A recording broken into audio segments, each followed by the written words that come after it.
Ouais. Vas-y, mon Avant de te montrer le vidéo, je vais te demander ton avis.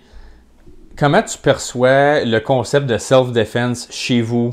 Comme mettons quelqu'un break and enter, puis ta réaction.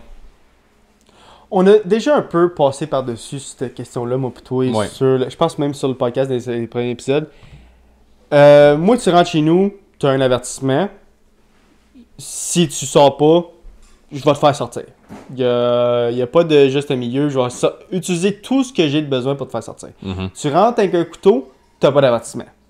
Tu rentres avec un couteau, une arme, whatever, un bat de baseball, tu as zéro avertissement. Genre. C'est tout de suite, c'est fight or flight, puis moi, je vais choisir fight. Puis, il n'y a aucune chance que je vais laisser la personne rentrer puis faire quelque chose à ma famille, malgré le fait que je sais que si je finis par tuer le gars, je vais aller en prison moi-même.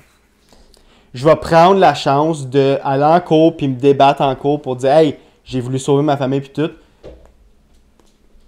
Puis, ça m'a déconcentré, ça. Tu vas prendre le risque d'aller en cours. Puis... C'est ça. Je vais prendre le risque d'aller en cours, je vais prendre le risque d'aller à la prison pour sauver ma famille que de rien faire puis de juste « Ok, ben, tu sais, prends ce que tu veux. » On va se sauver. Je te jure, on va juste se sauver. On n'appellera pas la police, on va te laisser finir. Je prends pas la chance. Je prends pas la chance, moi. Puis... Je connais pas le gars.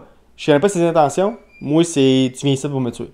Puis, pour faire du mal à ma famille. Du côté législatif, tu penses-tu qu'on devrait avoir le droit du self-defense comme certaines places aux États-Unis? For sure. Mais l'affaire, c'est que ça fait beaucoup de zones grises.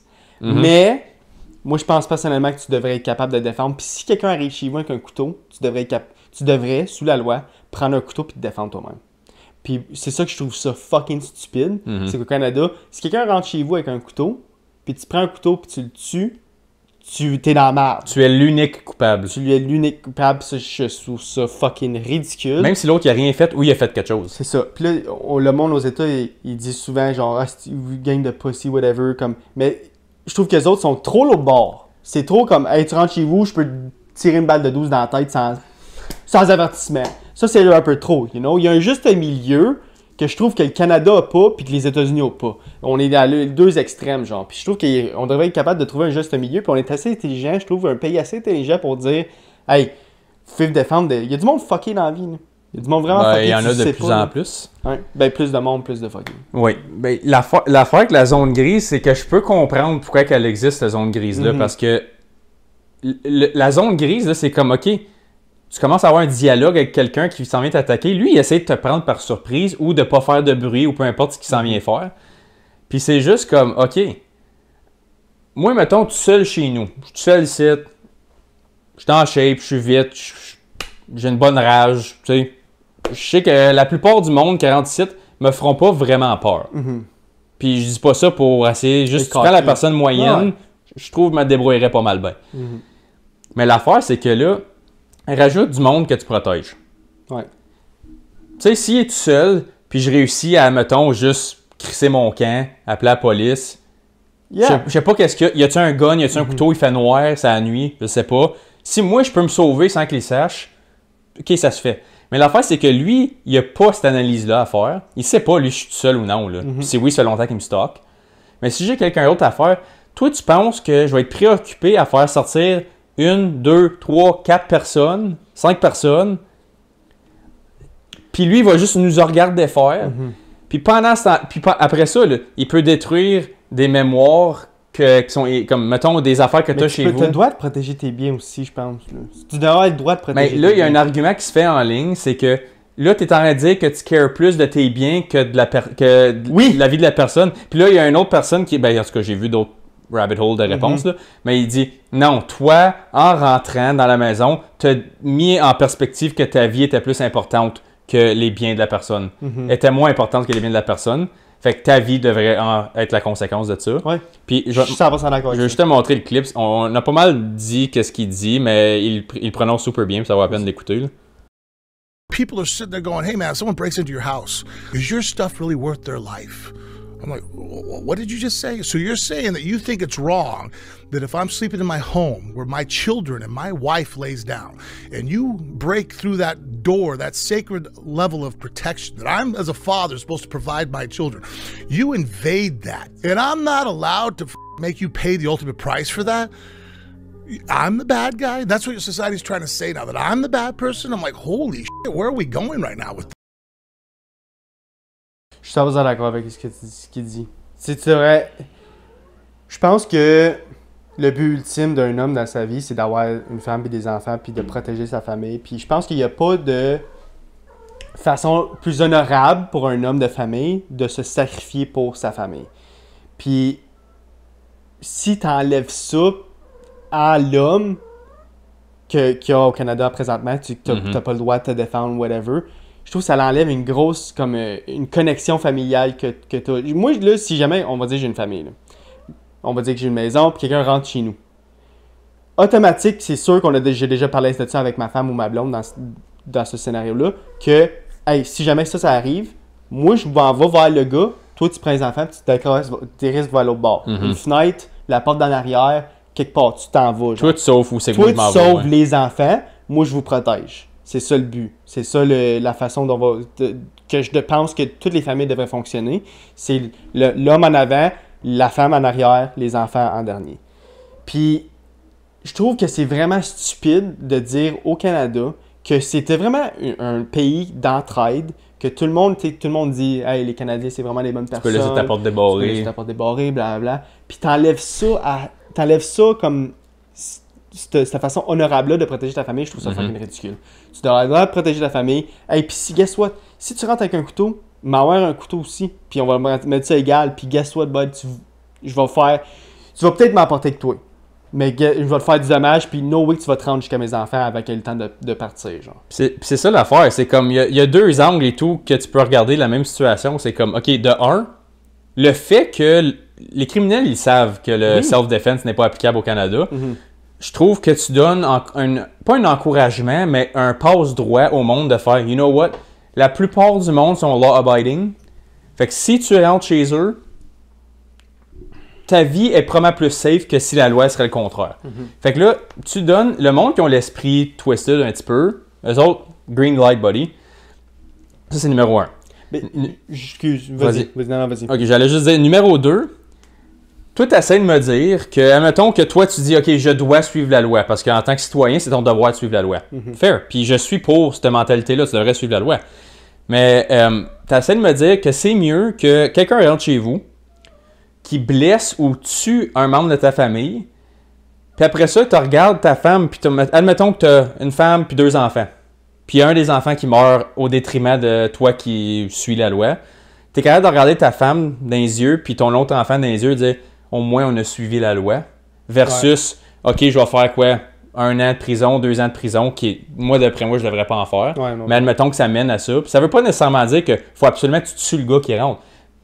Mais si c'est ça le résultat final, so be it. T'essaies de me dire c'est mieux que je fucking prenne le risque de perdre un membre de ma famille que je me batte en cours, comme tu avais dit au début. C'est quoi ce style de système de porte-molle-là quand on voit que les crimes violents sont on the rise au pays? Le montant de break and enter est on the rise, le taux de pauvreté est on the rise. Fait que le plus que le taux de pauvreté, comme le ratio entre les pauvres et les riches augmente, les crimes violents augmentent. C'est le même à travers l'humanité, à travers l'histoire, tous les pays, c'est pareil. Depuis le début de l'humanité, c'est le même. C'est tout le temps le même. Puis là, on le voit en ce moment, la criminalité violente est à un all-time high. Puis tu te rappelles qu'on avait couvert un clip de la police, je pense que c'était York ou Peel, qui dit « J'allais justement dire ça. Hey guys, vos clés de char, là, vu qu'il y a bien du monde qui rentre dans les maisons ces temps-ci, laissez donc vos clés dans l'entrée. Ça va être plus facile de les voler, ils iront pas fouiller pour vos autres affaires. Puis vous allez être plus en sécurité. C'est exact, tu sais, là, quand je t'ai coupé, puis là, c'est exactement ça que je voulais dire. Ça m'a fait penser à ça. Genre. Mais comment fucking colon faut-il moi, je trouve que si tu parles à n'importe quelle personne normale au Canada ou whatever, tu en parles à mon père ou une personne que je travaille avec, ils ont toutes la même mentalité que nous autres. Je comprends pas pourquoi que si la grande majorité d'une population est d'accord avec ça, pourquoi que la loi change pas quand ça vient à ça. Puis là, regarde, je vais faire l'avocat du diable. Ça veut pas nécessairement dire qu'on va dire que quelqu'un rentre chez vous puis il y a un couteau puis il essaie de stabber ton enfant, tu réussis à le pogner, tu te fais stabber un petit peu, mais tu réussis à stabber le gars puis lui il meurt. Ça veut pas nécessairement dire que tu vas aller en prison. Non, tu vas aller en cour, tu vas être accusé de meurtre. Tu vas aller en cour, il faudra que tu te battes pour rester en liberté. Ça veut pas nécessairement dire que tu vas aller en prison, mais moi, là, si les lois seraient parfaites au Canada, la police arrive ici, puis vous constate tout ça, regarde, ça qui est arrivé, ça qui est arrivé, il est rentré en infraction, putain, ça c'est le ring doorbell, il a passé au travers de la fenêtre, whatever. Moi, je vois tout ça, je dis, ok, c'est bon, bonne nuit. Comme on va s'occuper de ça, on va l'apporter. Il a couru après. C'était à lui de pas rentrer chez vous. Comme, of course, il faut que ça passe en cours. Comme, of course, il faut qu'il y ait de la justice à quelque part parce qu'il faut que tu vois les résultats finaux de l'enquête. Quelque part. Faut que tu investigues une mort, tabarnak. Puis tu peux pas juste dire, hey, écoute, il est rentré ici, là, je l'ai tué. Sors ça d'ici, là, faut que j'aille me coucher. Là. Je travaille demain matin. Tu vois, moi, là, non, même pas de cours. Tu constates que, comme, obviously, s'il y a quelque chose de louche, quelque chose qui additionne pas, qui adopte pas, obviously, là, ok, là, fait une investigation, puis là, il y a quelque chose de fichier, finalement, tu l'as invité chez vous. Mais il était déjà chez vous, tu l'as invité, la marde à la poignée, vous avez bu. C'est ça qui arrive les lois aux États-Unis, qui est complètement l'autre bord, c'est que, on va dire, t'es chez vous au Texas, puis t'invites quelqu'un chez vous, puis tu lui dis de partir, puis il veut pas partir, t'as le droit de le tuer. Ouais, comme s'il est sur ta propriété, tu as le droit de donner un warning, dire no, not on my property, puis il continue, pow, fini. Comme, ça c'est un peu trop, mettons. C'est cowboy en esti. Ouais. Mais l'affaire, c'est que je pense que le monde, encore là, je pense que le monde prenne plus les choses au sérieux quand la punition est grave que le contraire. Moi, je vais être honnête, je prends plus le bord des rednecks, celui-là. Ah, tu vois, moi non. Comme, tu peux te faire. L'affaire, c'est que encore là, ça l'apporte, ok, oui, comme, tu as-tu donné son warning, je sais pas, il est mort. Comme, ouais. Comment tu veux le savoir? Je comprends qu'il y a bien des négatifs à ce que je viens de dire aussi, mais j'aime mieux le négatif de prévenir que de guérir. Moi. Fait que t'aimerais bien mieux que les lois soient comme au Texas que les lois soient comme en ce moment au Canada. Oui, un entre-deux serait génial, mais on verra pas ça. Parce que... J'espère un jour voir un entre-deux, parce que aussi, qu'est-ce que je trouve un peu stupide, c'est qu'on va dire que quelqu'un rentre chez vous avec un fusil qui est illégal au Canada. T'as pas le droit d'avoir le gun au Canada, à part les pistolets. T'as-tu vu, on a banni un autre 200 sortes d'armes la semaine passée au Canada? Non. T'en vas l'air après. Tu un peu... J'ai pas de détails, mais il y a encore là, tu sais, quand le gouvernement canadien taperait les guns à tout le monde, là, ils ont banni un autre 200 types de guns différents sur la liste. Juste des guns. Juste des guns. Ok, je pensais plusieurs armes différentes. Non, juste des guns. Ouais. C'est 200 sortes différentes, là. Mais moi, je suis pour ça. Moi, la seule affaire que tu devrais peut-être avoir, c'est un petit pistolet pour te protéger chez vous, comme aux États-Unis, tu sais. Juste un pistolet dans un safe, puis des guns de chasse. That's it. C'est tout ce que tu devrais avoir. Des guns à semi-automatique, full automatique, ça devrait absolument pas être accepté, qui est vraiment pas légal au Canada, au Canada. Je trouve vraiment qu'il faudrait que les lois changent juste un petit peu du bon côté. Juste pour protéger les familles. Puis je pense, pour vrai, comme j'ai dit tantôt, il n'y a pas une personne avec qui je parle de ça, parce que j'en ai parlé souvent de ça. Je pense pas qu'il y a une personne qui était contre mon opinion. Puis je pense que si une grande population du Canada pense comme moi, pourquoi qu'on ne change pas les lois? C'est ça. Puis encore là, avec l'affaire des guns, c'est la seule partie où ce que moi je vois des pépins dans bannir trop de guns, c'est que tu les bannis pour le monde qui suivent les lois.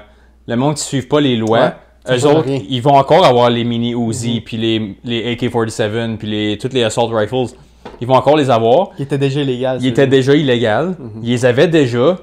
Toi, si tu as des armes enregistrées, puis tu vas au range, c'est légal, puis tu registres ton ammo, puis tout est fait légal.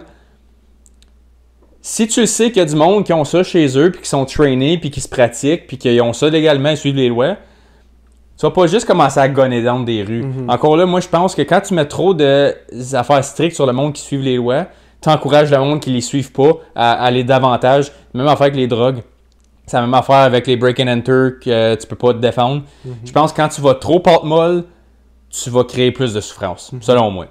Puis moi, une affaire, je suis totalement d'accord, puis une autre affaire que je suis prêt à rajouter, c'est que pourquoi que, comme oui, les firing range existent pour les policiers, les personnes qui ont besoin de travailler avec les guns et tout, mais pourquoi qu'on laisse les personnes normales aller, comme normal, moi pis toi, puis ceux qui travaillent pas dans la police, aller au firing range avec un pistolet si t'as jamais le droit de l'utiliser?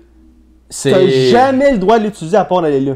Ouais, c'est un hobby. Mais c'est ça, mais pourquoi tu laisses la personne aller se pratiquer à un firing range si c'est la seule et unique place qui peut non seulement juste le tirer, mais juste le sortir de son étui. Ouais. Non, je sais que... Tu peux avoir tout, là, te protéger à 100%, là, d'avoir ton permis, de port d'armes, ton permis de je sais pas trop, toutes les affaires, les 100 choses qu'il faut que tu fasses pour avoir un pistol. C'est vraiment compliqué. Pour finalement que la seule unique place que tu peux sortir sur firing range, parce que si tu fais juste le sortir de ton étui dans ton char juste pour le voir une seconde, c'est illégal. Ouais. Parce que t'as pas le droit de le sortir. Mm-hmm. Moi, je trouve ça... Les lois sont vraiment, là, un petit peu ridicules quand ça va à ça, mais, regarde, j'aime mieux être protégé des fuckers avec des guns qu'il n'y ait pas de loi pantoute. Ben, c'est ça, je veux dire. C'est pour ça que, tu sais, mettons, si tu fais juste aller au range avec, mais tu sais t'en servir, puis si jamais à un moment donné, une gang qui rentre chez vous, puis ils sont 3 avec des mitraillettes, mais si moi, je n'ai une et tout... Tu sais, c'est la seule fois de ma vie que je vais m'en servir, mais si je l'ai puis je sais m'en servir, c'est le bon temps de l'avoir. Je suis pour que tout soit enregistré puis observé à 110%. Je veux pas des free-for-all comme des cowboys. Là. On n'est pas dans un film de 1925. Mais je trouve que Texas, c'est un petit peu comme ça. Oui, puis c'est ça, il y a le downside de ça, c'est ça, mais comme la manière que c'était déjà au Canada, que oui, c'était un peu la paperasse puis bâtard pour avoir, mais si tu sais t'en servir, puis le monde le savent, là. Le monde savent, tes amis savent c'est quoi tes hobbies, qu'est-ce que tu fais à la fin de semaine, je vais au range, ils savent que t'es legit, ils savent que tu connais tes affaires. Si le monde sait ça, ils viendront pas te tirer chez vous, là. Non. Parce qu'ils savent que toi, t'es prêt. Puis là, tu crées du monde plus compliant, puis le monde sauvage, ils le savent. Puis ils vont en prendre avantage, puis ils vont encore créer plus de crimes. Puis là, il va y avoir de la peur. Puis le crime va continuer d'augmenter. C'est pour ça que je suis pas pour qu'on va trop à l'autre extrême anti-Texas. Texas, c'est l'exemple ultime, ces affaires-là. Ouais. Je pense que ça va mal finir, ces choses-là. Puis c'est la même affaire que le self-defense, c'est le même argument. Laisse le monde se défendre. Le monde prenne des risques en venant chez vous. Avec un gun, pas de gun, couteau. Moi, ma job, c'est pas de te faire un esti d'enquête du CSI quand tu rentres là. C'est qu'est-ce que tu calisses site, va-t'en. Sinon, ben, so be it, t'as pris le risque de rentrer chez nous. Je te demande même pas qu'est-ce que tu fais ici. T'as un avertissement. Des calices. Des calices ou... C'est ça. Je te saute dessus. Ça devrait être de même avec les guns et tout. Ils sont enregistrés, ils sont safe, ils sont lockés. Tu t'en sers aucunement autre qu'au range. Mais là, une fois que tu as besoin de t'en servir, si tu protèges toute ta famille en retour, puis il y a des conséquences, so be it. Ouais. Tu vas avoir fait ta job en tant que protecteur de ta famille. Puis moi, j'ai pas de problème avec ça. En ayant tout dit ça, je serais prêt à aller en prison pour protéger ma famille, par exemple. Si les lois sont comme ça, là, en ce moment, en sachant que les lois sont comme ça, je prenais quand même la chance de... Oui, parce que sinon, t'apportes quoi? T'apportes quoi à ta famille si t'es prêt à le faire? Qui va le faire? Personne. Tu vas mettre ton enfant devant toi comme un shield? Nope. C'est toi le shield. C'est ça. C'est ta seule utilité dans la vie. Si ça vient à ça. Si ça vient à ça. Ça devrait pas venir à ça si le monde aurait de l'allure, mais le monde n'a pas d'allure, fait qu'il faut que tu sois capable d'accepter le fait que ça peut arriver. Ça prend des fous pour faire un monde. Bon, puis il en manque pas. C'est ça. Sur ce, d'autres choses à rajouter? Non. On a fait le tour. Oui. Merci à tous ceux qui ont écouté la deuxième partie du podcast, pour ceux qui ont écouté la deuxième partie. Comme que j'ai à chaque fin de podcast, guys, on est partout. Like, comment, subscribe. Puis on se voit la semaine prochaine. Yes, sir. Peace. Salut.